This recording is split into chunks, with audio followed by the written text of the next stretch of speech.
How to create a false copy link in Google Workspace.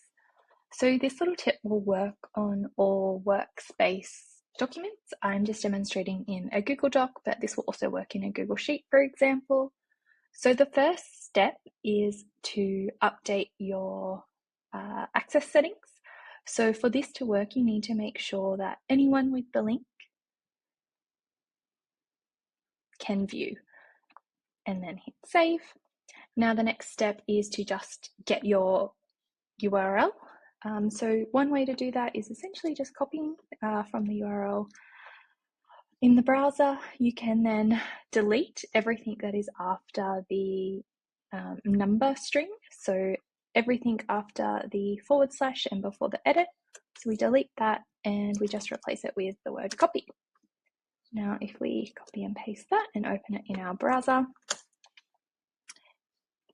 this is the screen that anyone that's clicked on that copy link will see. So when you then go and make a copy, this will generate a new version that is private to that user. It will save in their root file of their Google Drive with restrictions just limited to their own visibility. Another way to get your URL is when you copy the link, either there or through share and copy the link. And again, just repeat that same process.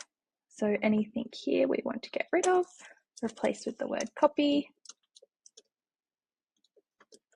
And that'll get us to that nice copy screen. If a user is not logged into their Google account, this will just prompt a login and then it will prompt for the make a copy. So a nice little tip that is not too well known.